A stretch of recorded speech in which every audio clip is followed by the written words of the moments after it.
Hi there, I'm Patrick with this week's edition of the Midweek Highlight Show from the stadium at Hoohaa.my. Well, most of the year's sporting calendar has come to an end, but there's still some kickers and headers, servers and smashers, putters and swingers. Well, you know I'm referring to golf. However, talking about swinging things around, I hate to admit it, but Paris Hilton has somewhat made her way to this show. The reality of it at the end. But let's begin with a smashing start.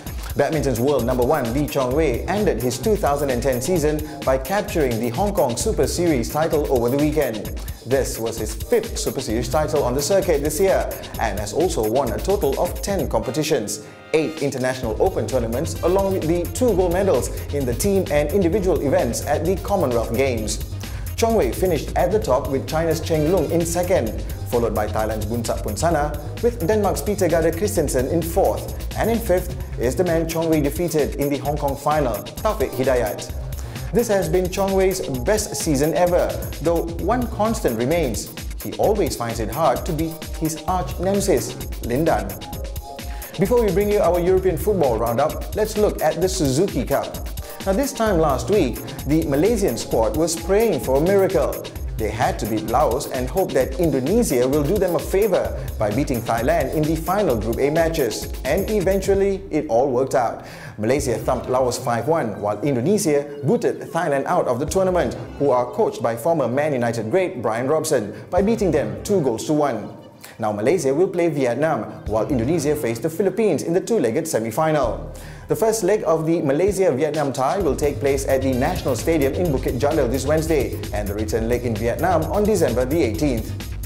It'll be a tough matchup, but we wish the boys all the best, and at least they should show some fighting spirit, especially in the return leg. Now we head on over to the English Premier League to start our European Football League wrap-up. 2 things non-Manchester United fans hate to see. 1. Man United at the top of the league. And 2. Still have a match in hand. But that's how it has panned out after this weekend's matches. United beat Arsenal 1-0 and are now 2 points ahead. Plus, they have a match in hand, that postponed Blackpool game. Man City picked up all 3 points at West Ham, as the London derby between Spurs and Chelsea ended in a 1-1 draw. Bolton produced a late winner to beat Blackburn 2-1, which also saw the losing team sack manager Sam Allardyce. Sunderland came away with a point with their clash against Fulham, while Newcastle's new manager Alan Pardew got a dream start when they defeated Liverpool 3-1. With the January transfer window already showing signs that there will be players leaving, so are some managers, like West Ham's Avram Grant, or even Everton's David Moyes, who is under immense pressure. Yet, there are those who are available to take over, like former Newcastle manager Chris Hughton and Martin Jol of Ajax, or this fella. Yeah, I would like to coach abroad one day, but I've also got unfinished business in England as well. That was former Hull City manager Phil Brown, who we caught up with in KL. Watch out for our exclusive interview with Phil here at the stadium in the few coming days ahead. Next to the Italian League. Going into the final match day fixtures before the winter or Christmas break sees AC Milan leading the pack with some familiar names coming back to the fore, while Inter take a sabbatical. Milan picked up a 3-0 away win over Bologna, and there's a pack of 3 chasing them. Juve moved into 2nd after a 2-1 win over Lazio.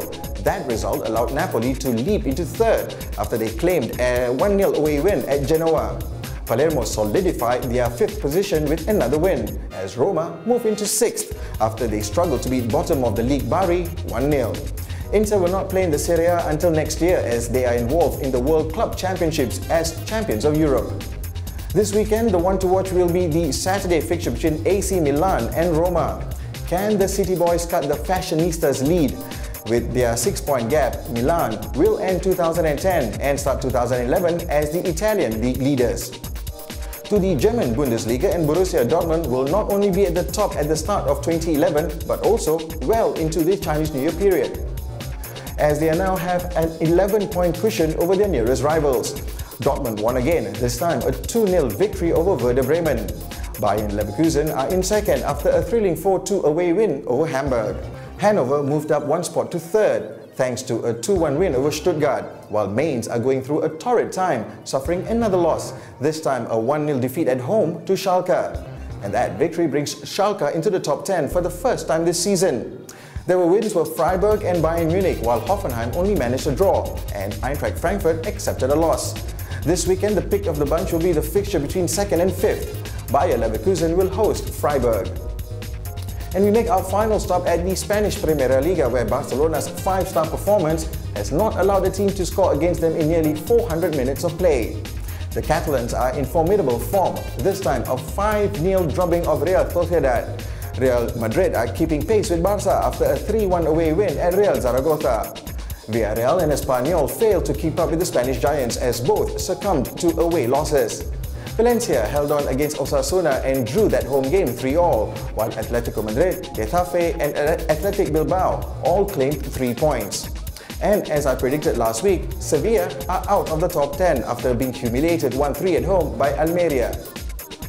This week is also a final round of matches in La Liga before the Christmas break, where on Sunday, Real Madrid will entertain Sevilla. I don't see anything but all 3 points for Madrid in this one, but Barca will face a little uphill task visiting Espanyol on Saturday.